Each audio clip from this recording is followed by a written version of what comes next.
we'll always see those clients who come in with kind of like your chronic injuries, whether that's just like chronic tightness even around the neck or in the back, or some of those more chronic issues where they'll kind of flare up every 6 months or so, or they'll flare up every year or so. And I think the conversation I start having with some of these clients is like, sure, we could kind of provide the same type of treatment as before, where we're just calming things down, getting you back to baseline, whatever that baseline is, and then I'll probably see you again in another 6 months, or I'll probably see you again in another year where another flare-up starts to happen.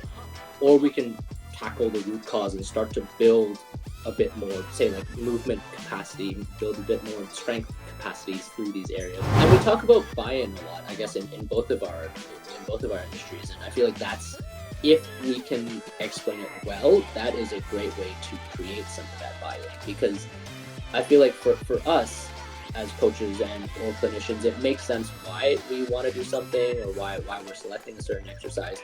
But I feel like oftentimes, unless we are explaining it well, for some of our athletes or for some of our clients, it doesn't make sense at all. Or sometimes they don't care, right? But I feel like having these numbers, having all of this objective data in front of them really helps build the why. And I feel like that often helps with the execution of set exercises. 100%. A lot of what I've spoke about with coaches and on the podcast as well is like, you can write the best program in the world. Technically, it could be the best program in the world. But if your athlete or client don't like you or the program, that program is going to waste.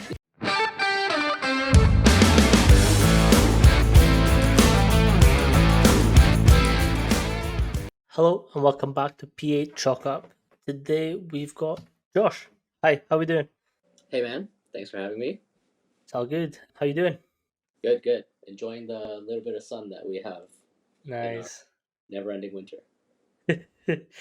So if you could just give us a little breakdown on who you are, what you do, and how you got to where you are. Yeah, so I'm Josh. I'm a physiotherapist. I'm based out of Toronto, Canada. And I pretty much work through your standard physiotherapy training. Started with my undergrad, 4-year undergrad, just in kinesiology. And then after that, I transitioned immediately into my master's of physiotherapy, which is what we need here in Canada. From there, I started just working in outpatient orthopedics, and it's slowly transitioned more and more towards kind of like the movement and performance space. I have a bit of a niche with combat sports and jiu-jitsu athletes, especially right now. Yeah, we were previously talking about the kicks that I saw in your story. How have you sort of transitioned from like the general population to more of a combat sport niche?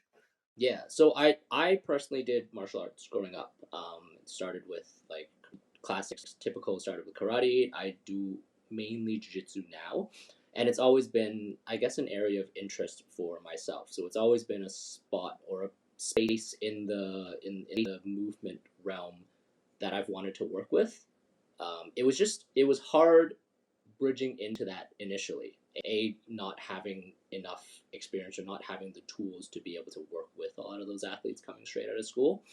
And I think B, not having any exposure in those communities, right? I think that's luckily one thing that social media has kind of helped with. It almost acts as a bit of a portfolio, I guess. People kind of see what you're doing. It kind of hopefully looks a little bit interesting, and they see that that's something that they potentially want for themselves. So that's where it's kind of bridged more into the combat realm. Nice.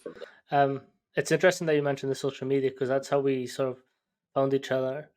Was you posted on TikTok and I shot my shot. Yeah, the crazy world of TikTok. Yeah, and that's something that I kind of want to get into, is like, how have you found your business growing through sort of these social media platforms as well? Yeah, I honestly, when I started, I had no idea that would actually turn into anything. I think perhaps like other people can relate, but I think the biggest proof of concept and one of the best feelings was when early on someone reached out just through Instagram, and they were like, hey, I kind of like what you're doing, how can I work with you? And it was a feeling of like, wow, all of this time that I put in just like talking into the void and kind of writing all these endless captions fighting with this sort of imposter syndrome has kind of actually helped in some way in terms of marketing. Yeah. Um, and I think the most helpful thing that I've noticed from it right now is because I don't practice like a traditional physiotherapist, it almost helps weed out some of the clientele that might not already be interested in what I'm doing, right? Like Mm. if someone wants the traditional approach of like your ultrasound, a bit of like electrotherapy, a hot pack, and a quick little rub, I think they already know that they're not gonna get that from me. So neither of us have to waste our time Mm. in kind of navigating that conversation where they realize that I'm not going to be able to provide what they want, and I don't have to try and pretend I'm going to be able to give them what they want, Yeah, right? that's actually a good point that you bring up. Is you're not what traditional physiotherapists are, where they get you to do this basic program over and over again until you eventually get yourself weeded out. You're actually incorporating a little bit of physiotherapy and movement based analysis and strength and conditioning is getting added in there as well. Is that a fair assessment? I would say so, and I also want to say that like that's not necessarily saying that like my way is the right way. It's just what I am interested in, what I like doing, what I feel like I'm able to provide best. But yeah, I think a good way to describe it is trying to blend some of those more traditional strength and conditioning concepts with some of our more traditional rehab concepts as well. Yeah. What was the sort of moment that you kind of like figured out that that's what you want to do? So you just started going ham on the movement based and the fluidity of what movements can be achieved. Mm. I think when I first came out of school, I thought I was going to be a manual therapist. So I thought I was going to go down the route that I had just talked about myself not being good at and not wanting to do. And early on, I think I started to realize fairly quickly that that approach wasn't really leading to favorable results, at least Mm. with what I was doing.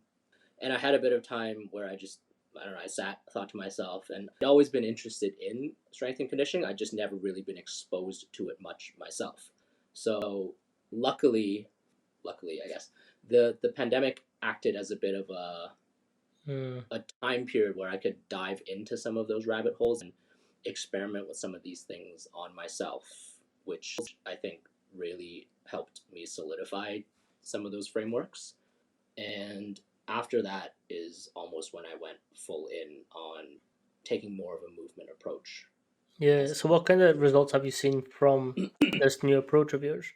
I think the biggest thing is like even with Gen Pop, we'll always see those clients who come in with kind of like your chronic Mm. injuries, whether that's just like chronic tightness even around the neck or in the back, or some of those more chronic issues where they'll kind of flare up every 6 months or so, or they'll flare up every year or so.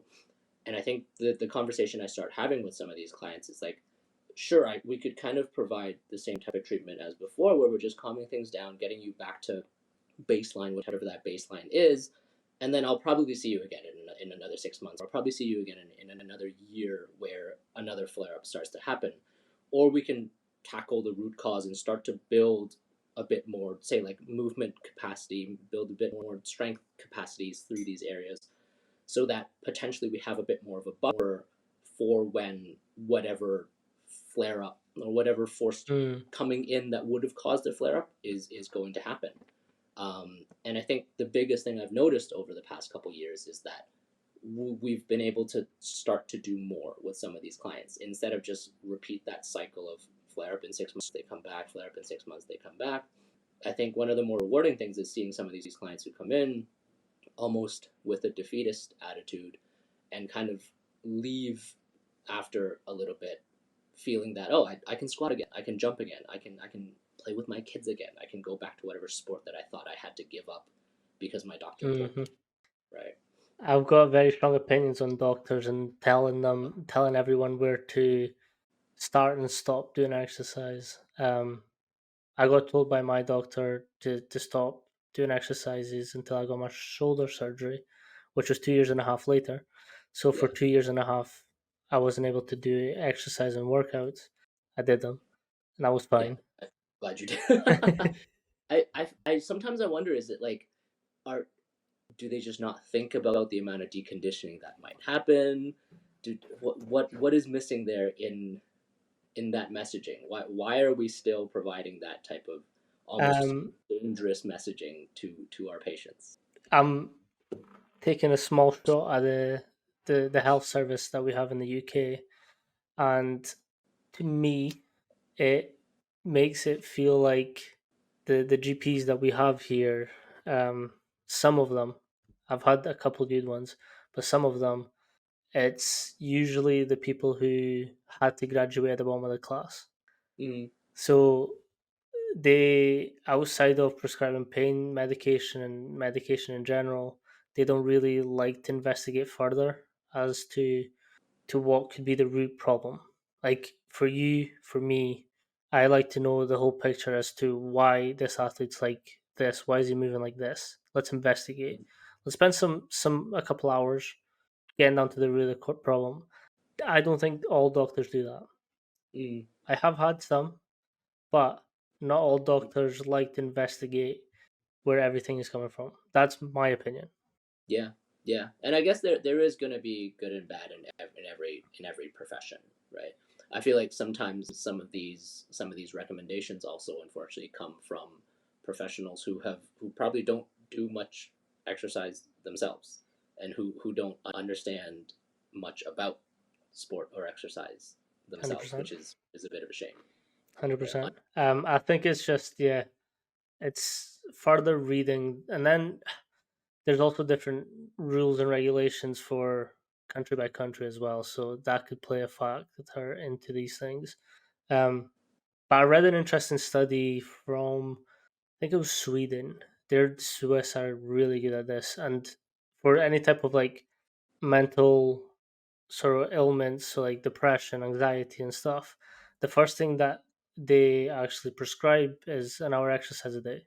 Mm. If that Oh, doesn't work, that is great. right? I wish more people did, because maybe it's just our bias as well. But I feel like movement, I feel like exercise, it solves so many things. I like in school, whatever problem someone might have had, a throwaway answer was always exercise, was always Hmm. movement. And I feel like, again, maybe it's just our bias, but we can solve so many problems just by getting people to start moving again. 100%. And like, But I every episode at this point, I've spoke about like the first few interactions that you have with your athletes or clients. It's not like let's get to work right now. It's like little fist bump. How you doing? How was your day? Did you eat anything? yeah, Did you drink anything? How are you in general? Good, ready to go. Actually, my body feels amazing, but I had an argument with my partner, my dad, my mom. That can throw a session off. yeah, So how you react to that, you can either be the arsehole or you can just taper the session back, let them at least just experience some movement, and then yeah. go about it. Yeah, I think that's the art part of the art and science of of what we do. 100%. It's Yeah. I've spoke about this book quite a lot as well. It's Conscious Coaching by Coach Bert Bartholomew. Um, Yes. it's one of my bibles. Um, Yeah. it's a book that had taught me a lot about how to be and how to react as a coach to different environmental situations. Like if an Hmm. athlete's coming in hot headed, figure out why. Don't just match it. It could be nothing to do with you, but you're just getting it. Yeah. So Yeah. the thing is, humans are so complicated. There's no point reacting to something because it hurt your feelings. Nine Yeah. times I out of feel like, ten, that athlete didn't mean to. yeah, communication is such a big part of. I think that's another parallel in both of our professions. Like communication is such a big part in what we do, and yeah. 100%. This is like kind of why I like to talk to everyone as well, like physiotherapists, because you're sort of dealing with when people are perhaps not at their best mental space as well. So I would like to have your intake on like some of the experiences that you've had and how you've sort of dealt with and overcome them. Mm. I think, like on that note, I feel like a big part of what we can do especially in the early stages, is almost provide a little bit of, I guess I'll call it like movement optimism for someone, right? I think a lot of times when people first come into clinic, especially if it is a bit more of of one of our more serious injuries, say like an ACL or an Achilles, something like that. I think especially as an athlete, they come in almost thinking that the world has ended, and understandably so, because those injuries usually mean they're out of sport for quite some time. Um, or if we take the total opposite end of that spectrum, someone who's coming in with chronic low back pain for years and years and years, what they'll usually say is, I'm afraid to move. I'm afraid to do these things. I don't know what I'm able to do anymore. And I think a big part of what we can, for both ends of that spectrum, is just show someone that it is safe to move again, and show someone how they can kind of navigate and calibrate that for themselves. And oftentimes that can, I'm not saying it's the only thing that can help, but it can do a lot for us in terms of having it again for stress, for some of our some whatever else might be going on in our day-to-day lives. Yeah. What are some of the things that you try and work on initially with your clients? Mm. I think it depends on the case that we're dealing with, but I think what is going to be fundamental in every case that I'm working on is finding some type of safe movement, or Mm. finding some way for that person to explore that safe movement for themselves, right? Because like we talked about earlier, movement is going to drive a lot of their improvement, drive a lot of their rehab anyways. So if we can find a way for that person to explore that movement space for themselves, it allows us to then work on whatever other deficits that they might have. And then as they're continually exploring throughout the day, we can almost assume that some of those adaptations that we're making kind of fall into that system Yeah. gradually over time, right? So I think a big part is just establishing that safe movement, and then finding what deficits that they might have, and building out a plan from there as to how to tackle them, phasing out that return to activity or return to sport for them as well. I think the biggest thing is having them be able to understand what that path or what that process might look like. Yeah. In terms of movement efficiency, how do you sort of identify where they're faulty, and what are some of the things that you do to then regain that back up? Mm. So a very simple screen that I might do for most of my clients who are coming in is, I just want to see how they're moving first. So your typical, your squat, your split squat, some single leg motions, some of our jumping motions, and then I've taken a lot from FRC, from functional Mm. range conditioning as a system. So we'll also take a look at their cars as well, right? Just see how every single joint, or whichever affected joint that we're looking at, how well they're able to explore movement in every single direction throughout that joint. And I think taking a look at that in a global sense, with say like our more compound movements like our squat, like our lunge, things like that, and then isolating that with something like our car, helps us get a bigger picture of how someone is able to use all these parts, and Mm. how well they're able to move just that part by themselves. And then from there, if I need to look any closer, I might put them on the table and just take a look at their ranges of motion, their active, their passive ranges of motion. And we're, at least in the early stages, just looking to restore full or restore normal for all three of those components, if that makes Yeah. sense. Um, we've kind of previously mentioned it a little bit, but what originally drew me to you and your page was the type of exercises and exercise selection that you were picking and developing these movements, specifically for the rotator cuff, the hip, and ACLs. Like, what are some of the things that you've sort of found out along your way to help you come up with these sort of progressive stages? Mm. I think the biggest thing, and we'll go back to FRC as what kind of opened my eyes to this. I think the biggest realization for myself was starting to understand that exercise, or whatever exercise selection, whatever exercise input that we're choosing, doesn't necessarily have to be just like whatever memorized exercise we learned in Hmm. school. I think as long as we understand what adaptation we're chasing. And as long as we can then understand how we might change that setup in order to drive that adaptation, it frees up a lot of that exercise prescription or exercise selection process for us. Because I think in physio school, at least, we're almost taught to look at exercise as just memorize this list of exercises for whatever, say like rotator cuff, we just memorize some banded external rotation and who knows what else is being taught in school nowadays. Where I feel like that doesn't touch on a lot of potential qualities that someone might be lacking with, say, we'll talk about rotator cuff, right?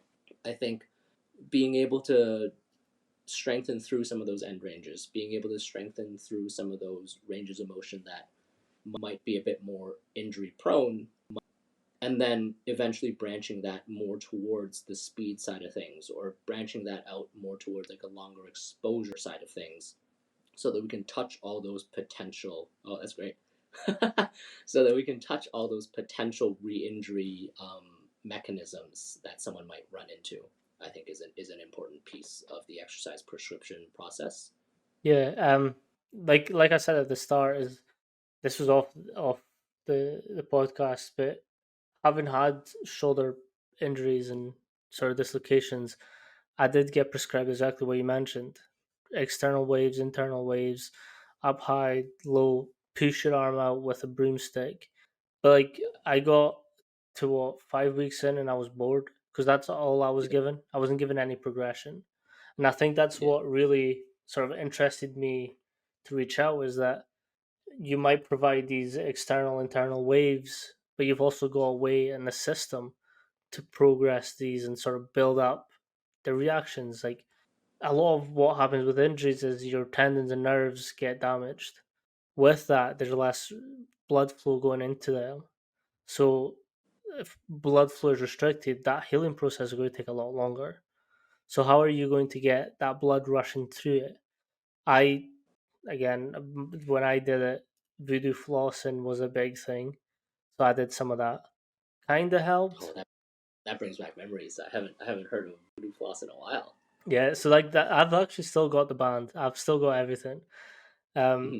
so for me, I was trying anything and everything to sort of progress. And again, information wasn't like it is now, so I really had to like read magazines and read books and whatnot to sort of build up my strength. But I kind of wanted to get your take on like your progression through these exercises and how you identify, okay, he's actually needing some more explosivity in this movement, or he's actually needing some more isometric movements there.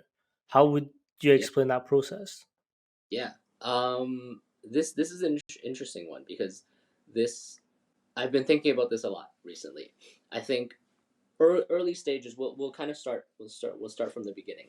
I think early stages main priorities are still just to restore range of motion and kind of restore we'll say strength, right? Just static strength, isometric strength, whatever we want to call it. So I think some of those early banded exercises might do a decent job at that, kind of build that base foundation. But from there, I like to move on first to, say, in that end range, I want someone to be able to tolerate max effort in that end range isometrically.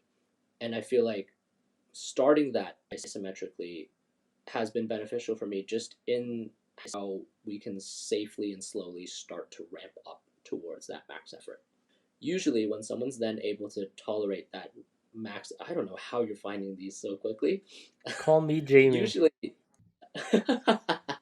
usually when someone's able to tolerate that max effort, then in sport we don't just exist here, Yep. right? Usually there's some type of yielding into those positions, so the next step from that is naturally to teach someone or restore their ability to yield into some of those end ranges, right? So after an isometric tolerance here, we then look at eccentric tolerance into that same position, right? Often supramaximally perfect, right? From there, I think there's then two directions that we can branch off. The first is kind of being shown right now is where we start to look at speed, right? Because again, sport injury often doesn't happen slowly. So I want someone to be able to start to funnel some of those peak force qualities more towards things like their rate of force development, more like power, things like that, right?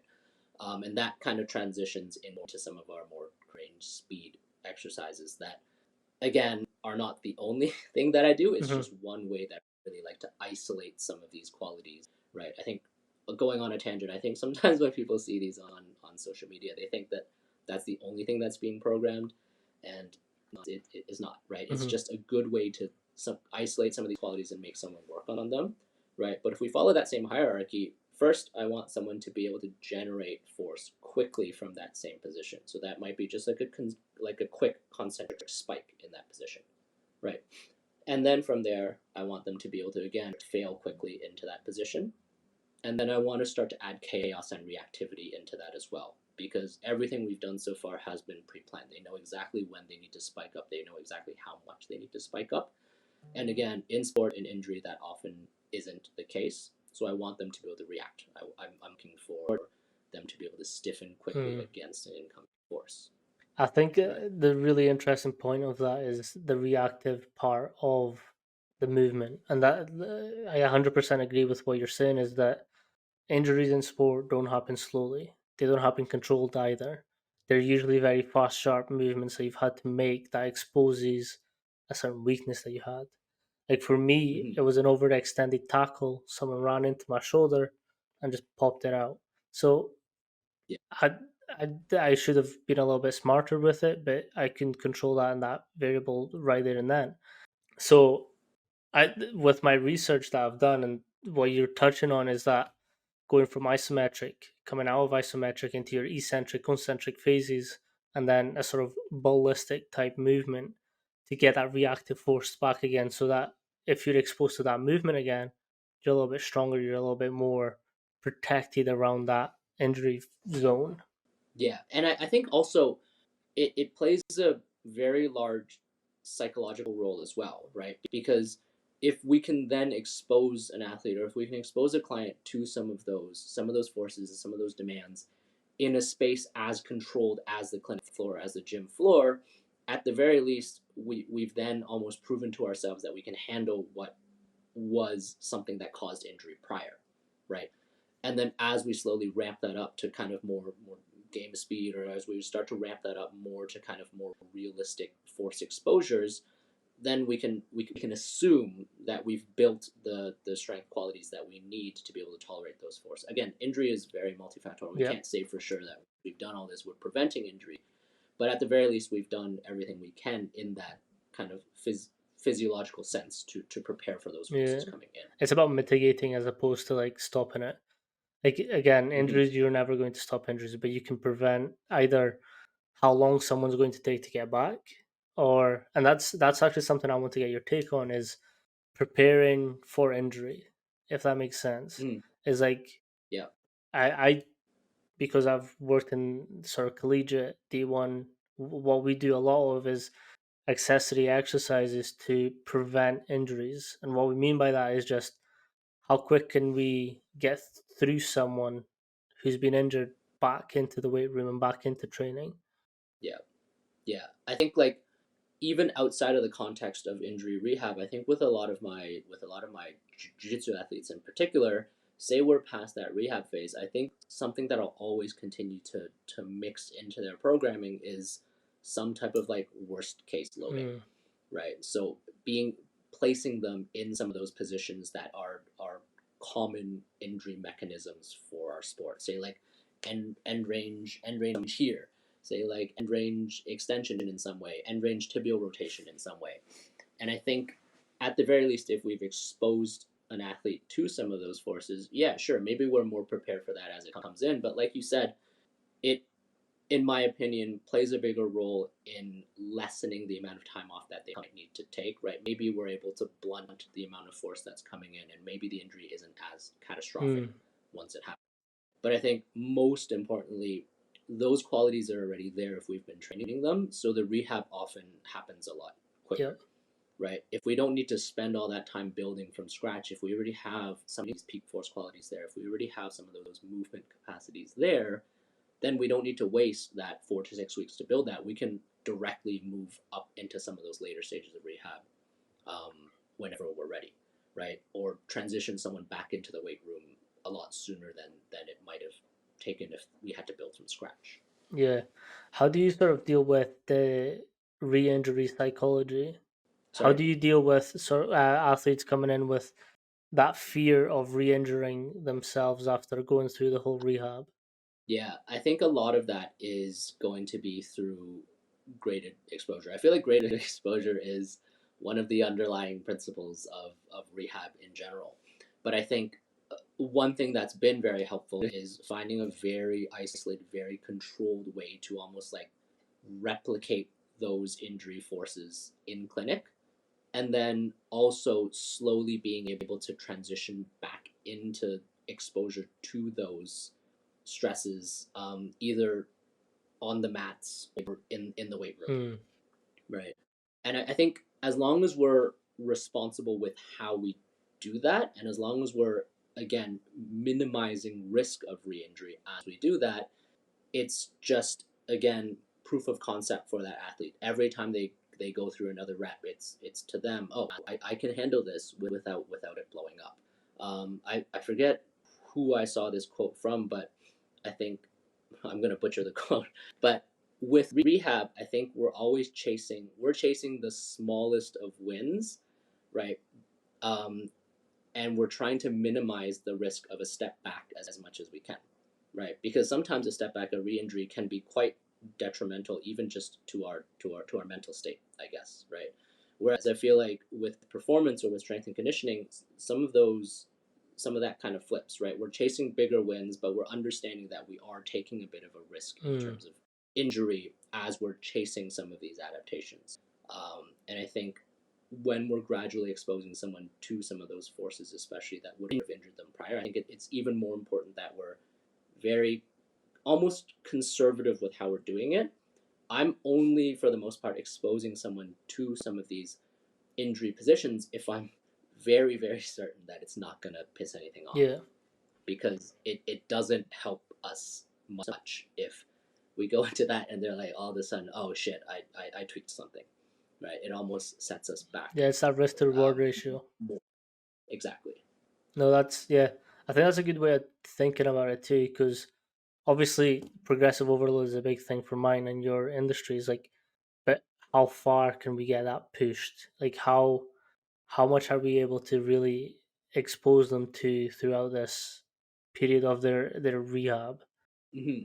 Yeah, and I think it's a bit of a sliding scale because I think as we get deeper and deeper into rehab, naturally it starts to look more like strength and conditioning, anyways. But naturally, as we go deeper and deeper, perhaps we can start to take bigger risks as well, right? Because naturally we're starting to do more. We're starting to stress the system a little bit more as well. So I think that I don't know if risk is the right word, but there is a bit more risk of injury, Mm-hmm. risk of aggravation, I guess we'll call it, as we start to stress the system more. Yeah, 100%. And it's always that very fine balance that we have. It's like I've definitely had sessions where they were challenging, but I was like, that could have been potentials for an injury. So I should Yeah, maybe take a look at what I'm doing first, and then check myself, so not yeah, to look for, to damage my athletes even more. But yeah, I think it does come from that experience of how much stimuli am I able to give them? Can I give them safely? Can I give them a little bit more of a risk? Are they ready?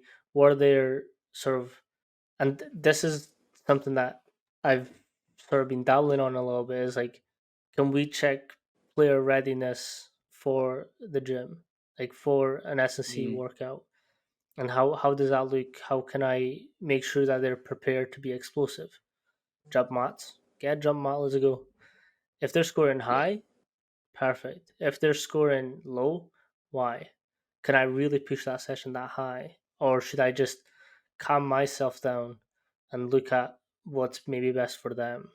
Yeah, I think having some of these metrics to look at is always going to be helpful. And I think at the end of the day, there is still an art to it and kind of knowing how to read your Mm. athletes and also kind of like knowing how to understand every athlete's personality type as well. Because some you might need to push, some you probably shouldn't really push.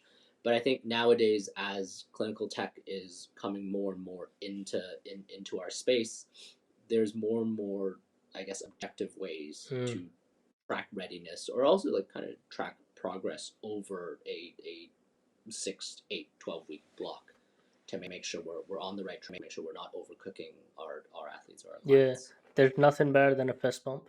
You can tell a lot. Yes. That is true. What are some of the sort of metrics that you test for readiness for your type of sessions? We go off of a lot of our peak force Mm. testing, with a lot, especially with return to sport. We're looking for both symmetry values, and with our testing, we're mainly going by percent body weight. Okay. Just kind of like normalizing that back to what we might see in the literature.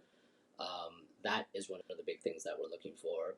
We're also looking at, I guess, jump and or landing mechanics, right? So at one of the clinics I work at, unfortunately, because we don't have force plates, we're just using motion capture to kind of get a bit of an idea on some of our jump testing. So jump height, reactive strength, we're still able to get those, and we're just looking for, again, symmetry and movement and or landing mechanics with something like that. Do you? Oh, And sorry. then, No, no, no, no. no, no, On you.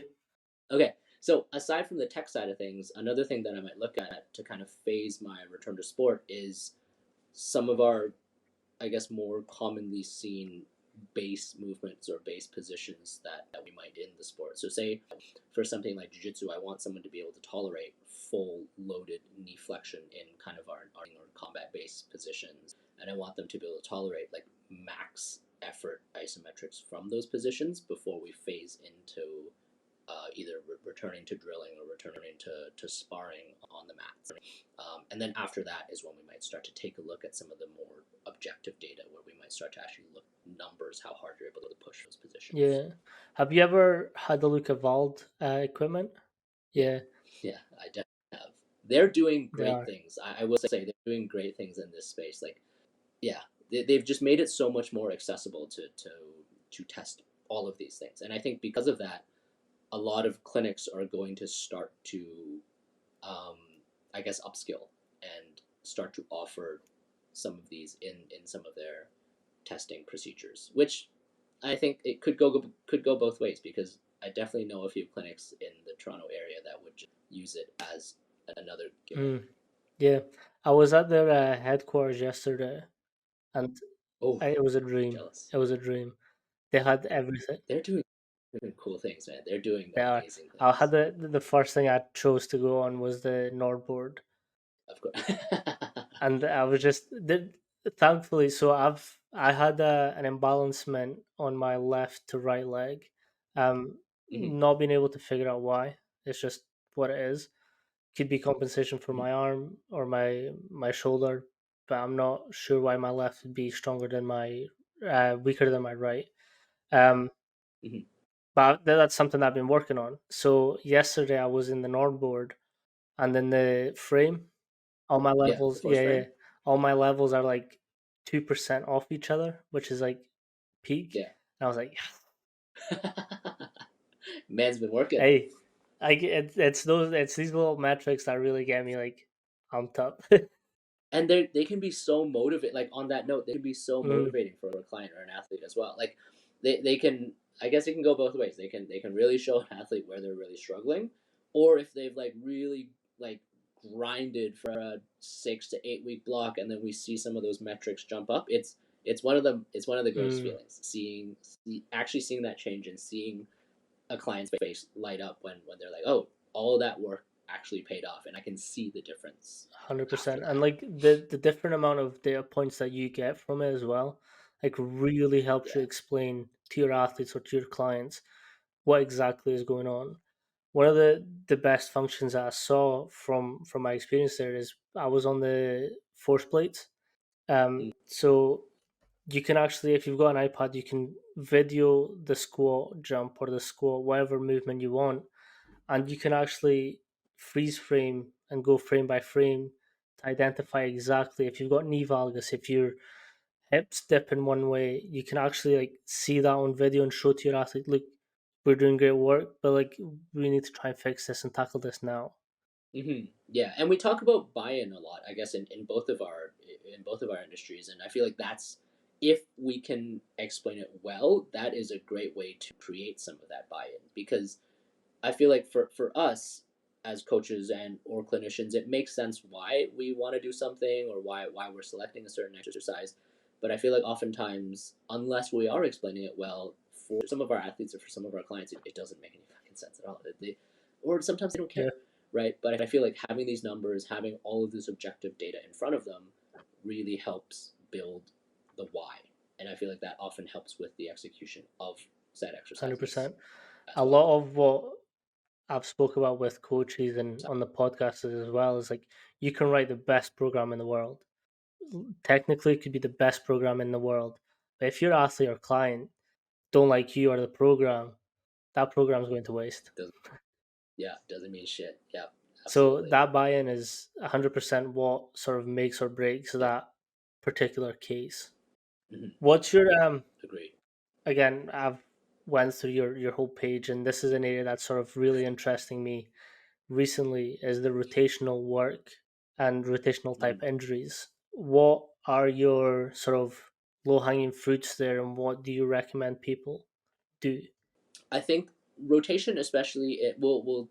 I think rotation in everywhere, honestly, but rotation in the shoulders, rotation in the hips, rotation in the knees. I feel like those are very oftenly seen and understood as injury mechanisms. But we'll go back to the example of the shoulder.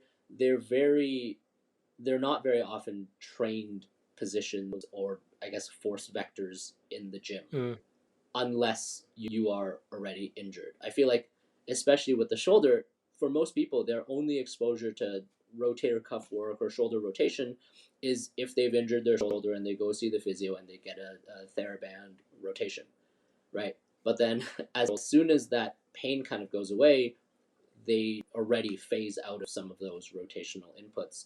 And then I feel like naturally, like with any other physical quality, if it's not being trained, if it's not being visited, it's just going to deteriorate over time, right? And what we tell a lot of our clients, I guess, is for the most part we can understand injury as injury happens when the force coming into our body exceeds the amount of force that we can mm, generate, right?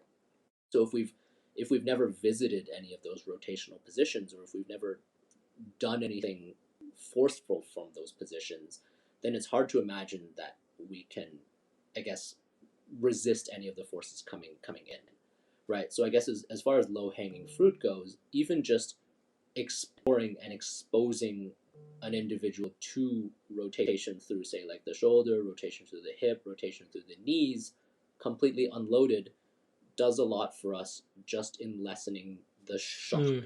it might be to our system when we're forced into these positions, either in sport or even just reaching around to the back seat to grab something, right? Like that is shoulder rotation, right? And I think if we visit that throughout the day, then we're at the very least a little bit more prepared for that. Yeah. What are some exercises that you'd recommend people do for each sort of to start building that reactive strength to the movements and rotational work? I'm going to be very biased here. I think one thing that I introduce to most all of my clients is our cars, Mm, right? Because of how well they're able to just explore every single corner of that joint motion. So say for the shoulder, we can hit like almost full internal rotation, we can hit almost full external rotation with that. And then from there, at least we've explored it in a at least we've explored it against gravity or just with body weight. From there, we can naturally again start to load in some of those end ranges isometrically, and then just start to even just in that position, just start to spike up speed if needed. But I think for most people, just moving through it in a car is going to do a lot for us. If we do nothing else, just exposing our body to those mm. positions on a daily basis, it might not prevent injury, but it'll do a lot for us in being prepared for some of those Yeah. positions. What are some of the wildest success stories that you've had within your client base? Ooh, that's I think a very rewarding one for me was one of my, I guess, training partners, who also happens to be one of the owners of the jiu-jitsu gym that I train at. So she first came in kind of with, I guess, like a chronic quad strain. And to give a bit more context, she had also Yeah. just given birth, right? And it was almost like every time we tried to increase intensity on the mats, it would just tweak again, right? It would just constantly re-aggravate and constantly re-aggravate. And I think we really started hammering away at it before Masters Worlds. And I think the coolest thing, even though I wasn't there, the coolest thing for me to see was all these videos of her. She competed. There were two separate competitions at the time, so I think she had like 5, 6 matches or something. But I think the coolest thing to hear was that it was like, oh, it was like she was back to normal, basically. It was like seeing old Rachel before injury, old Rachel before all of these issues that we've been dealing with. And also seeing photos of her on the podium was cool as well. That's actually something that's not talked a lot about, is women and like postpartum, and like how their bodies are still very flexible because of all the different hormones that have been pumping through, and like what does that look like for injury purposes afterwards? Yeah, I think so. I'm lucky that I get to work alongside a lot of great pelvic physios, because for a lot of those cases, I will often just pass off to a couple of my colleagues who are much better suited for that, or yeah, much better suited to deal with that than I am. But I think biggest thing I'm thinking about when I'm working with someone like that is just being maybe not conservative, but just being a bit more strategic with how and when I'm progressing some of these inputs, especially when I'm looking at some of our more, I guess, connective tissue biased inputs, where it's like a long, heavy yielding isometric or a rapid spike where we might be potentially stressing more of our connective tissue's abilities to, I guess, sustain load. Yep. What's Yeah. your sort of take on fascia and how to load it? I would say what I'm looking at when I'm looking at, say, like fascia or connective tissue and how to load it is, I'm mainly, like we had just talked about, I'm mainly looking at its ability to, again, sustain loading, right? Because the way I'm visualizing it is muscle is naturally going to pull on that connective tissue, which is what's going to do for us, right? So we can train a lot of joint motion in and of itself. We can train a lot of muscle contraction, but and I feel like I've started to see this a lot more in clinic as well, where we see a lot of bodybuilding style athletes who do a lot of that like hypertrophy based motion, but don't really train much of those like isometric qualities, or don't really train our ability to just like sustain loading through some of those regions. And surprise, surprise, we see a lot of tendinous issues for them. Like I see a ton of every time some of those people come in, it's always tricep tendon, it's like lateral elbow, it's like quad patellar tendon. And the biggest thing that I mix in for a lot of those athletes is just some of those like long yielding isos, and then some of those quicker, more rapid movements that also, I guess, stress our connective tissue's ability to just kind of sustain quickly. Can you break down a little bit what you mean by long yielding isometrics? Yeah, so I think anything that, especially in a lengthened position, but anything that's going to place us in some of those lengthened positions and just have us resist load for, say, I'll usually program them for 30 seconds total time, right? So that could be some of the end range stuff that I was talking about earlier, or if we kind of put it into a bigger global movement, that might be even just like hanging out at the bottom of a split squat, hanging out at the bottom of a squat, right? Or hanging out in kind of like a elbow flexed position where tricep really then has to start to work to hold us in those positions, or really has to work to hold us upright. Especially for a lot of my tricep tendon issues, is something that I've been playing with. So I think it boils down to find a lengthened or aggravating position and force our body to be able to resist load from that position. And what we mean by load is any type of force going against that movement. So it could be your hand, it could be a physical weight like a plate or a dumbbell, kettlebell, anything. So Yeah. it's the load can be very wide in its aspect. Yeah, exactly. It could be early stage, it could be our hand, it could be a wall. Late stage, it could be a barbell with a couple plates on it. Yeah, one of my so in this season two, what I'm calling, I had Rob Anderson on, and he's the one that introduced me to this, and it's something that you've been mentioning throughout. Is this idea of going through isometrics, some type of coming out of isometrics and then ballistic. But his example that I saw was um, rotator cuff, and it was so they were just doing some type of isometric movement going from here.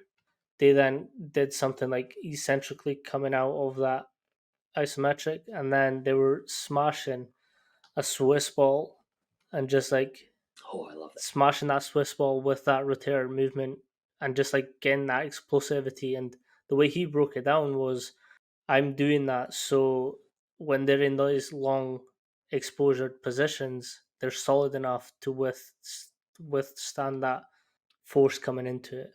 Yeah, yeah. I love that, and I feel like I've been kind of tinkering with a similar idea as well. I'll kind of like myself refer to them as, I guess, like fatigue Yeah, contrasts, where I'm doing something either through range or like with a long hold ISO, where I'm almost just trying to gas the system, and then after that is, yeah, it's similar to sport where we're just trying to get someone to yeah. act quickly, act How much explosively, under and fatigue do you work with?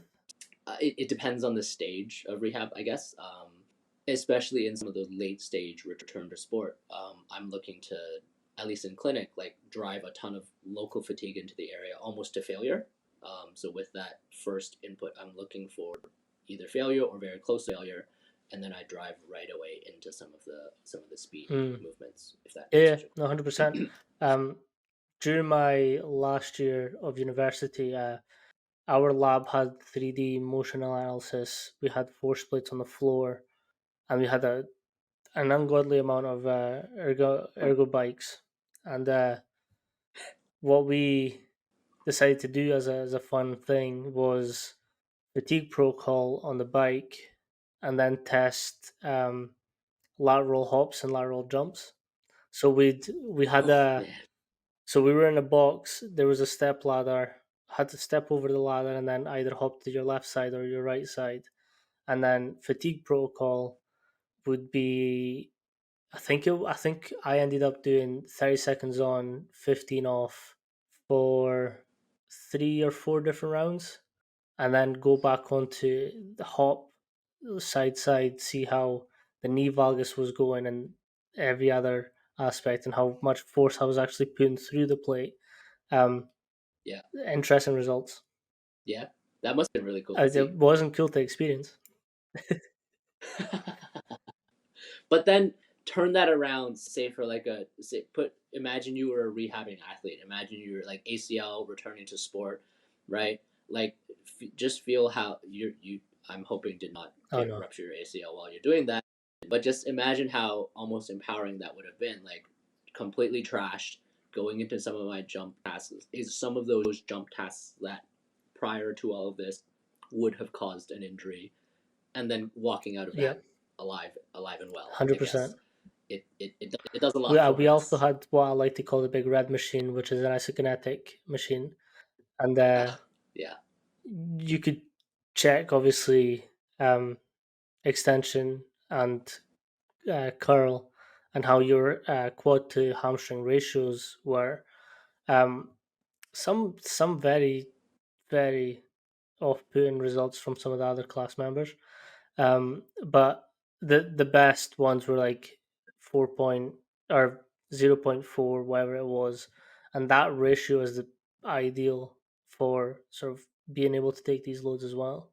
hmm How much did you guys retest that after the Yeah, fatigue protocol as I well, did. Yeah. or yeah? How much of a drop off And did you peak notice? force, there was quite a bit. Obviously, you're Mm, fatigued, so you're not going to output the same numbers. But in terms of ratios, if you had a good ratio to start off with, it maybe drops by 0.2. So from that four okay, to yeah, because I six, was wondering if the ratio was going to be yeah. maintained. So it obviously it drops because you're fatigued, but it's not Hmm. a very big drop. Like if you've done the Hmm. work properly and you've balanced it out properly, it's about 0.2% ratio difference, Nice. Hmm. which is still within that normal healthy range. Yeah, and that's a good. I guess that's a good thing to keep in mind, and potentially something to screen for as Yeah. well, like how much that drop off after hmm fatigue. That's also what I found interesting with the Nordic board was after a couple sets, how much droppage did that sort of take on from there? Um, Again, I'm very biased. I take a posterior chain approach to everything. The stronger your post chain Hmm. is, the healthier you can be as an athlete. Um, so I Hmm. always favor posterior chain work to anything else. Um, so testing Nordics and testing quad to hamstring ratios, my element. That's where Yeah, you shine. like but the thing is, like so I don't know what it's like in Canada or the US, but like our degree setup is a sport is essentially a sports science approach. So from first year we've got physiology, biomechanics, um, psychology, S&C, sociology, all those like different elements, and essentially you've got that until your third year. Your third year you can sort of specify the area you want to go on. But even if you Mm. choose like an S&C program, you're still getting biomechanics, you're still getting physiology, psychology. I refuse to do sociology, um, but that's a separate issue. um, Sociology is an interesting one. We I never had to take that for my mm, undergrad, at least for kinesiology. I never been exposed to that yeah, at all. it's there's no right or wrong answer for anything, which is what frustrated me. Mm. Um, just tell me yes or Yeah. no. I'm golden. Um, but yeah, it's you get exposed to a lot from your whole progress. So to me, I was sort of I know this industry isn't just strength and conditioning. Like if you do strength and conditioning, biomechanics are coming into play, physiology is coming into play, psychology is coming into play. Everything is happening. So it'd be ignorant for me to Yeah. say, nah, strength and conditioning is there's nothing you can tell me that will change that. Yeah, yeah, and I think that's something I've come to realize over the past couple of years as well, is like how important some of these other disciplines are in what we do, or where we can draw Mm, parallels from these other disciplines. Like back when I was early in physio school, where I was only caring about I guess injury mechanisms and only thought about manual therapy, I never thought I would really think about biomechanics the way I do right now, or I never thought I would be. Honestly, I never really thought I'd be prescribing exercise at all back when I was in physio school. But yeah, I think there's a lot of parallels that we can draw from other disciplines, from 100%. other. And this is Yeah. why I love speaking to sort of all everyone involved is you learn nuances and you learn different things that can help you grow as a coach as well. Like Mhm. I I'm going to give you your flowers and I promise you I'm not blowing smoke up your ass, but like the rotational work that you've been doing on your shoulders and some of the stuff that you've been doing with your hips, to me there's so much benefit in unlocking these movements for athletes. Why would I ignore that because like you're a physio? That doesn't mean jack. Like we all work together. Our collective goal is to make athletes better, whether that's coming into play or in play. Like we're all tailoring to that one thing. Like let's get this athlete from here to there. So helping each other and communicating, I Exactly. think, is the best thing for it.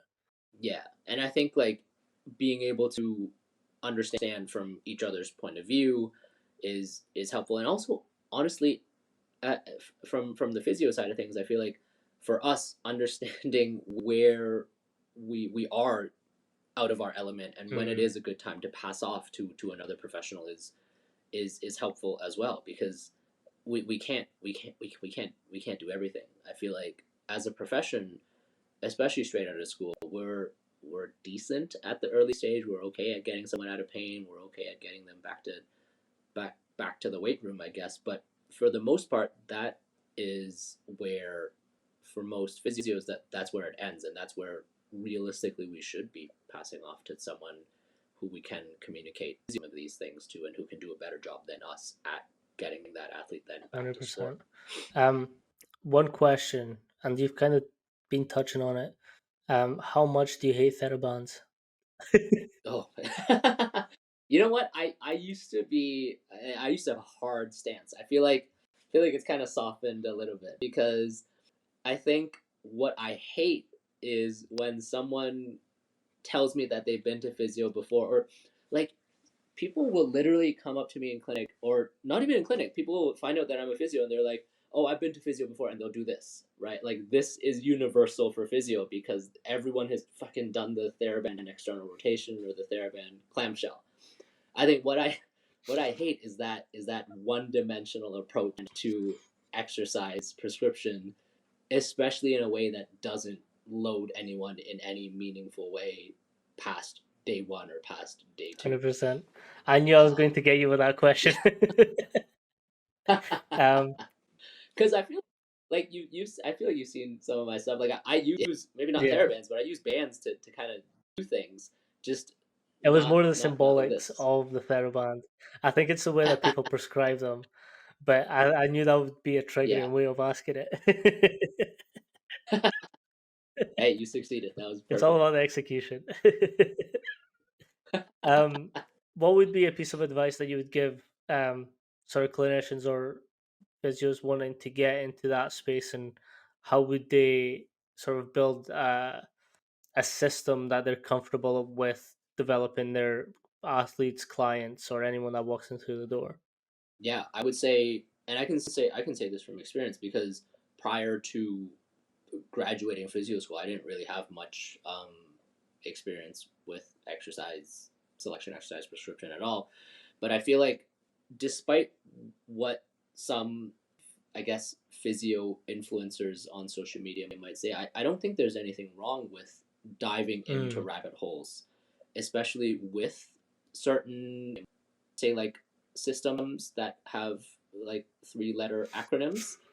I think understanding where some of these systems are coming from and kind of deep diving is where you're going to learn the rules, I guess, of some of these systems, where that system might then fit into your, I guess, typical population, and learning then when you can start to break those rules and building that into your own, I guess, framework, building that into your own system, I feel like is very beneficial.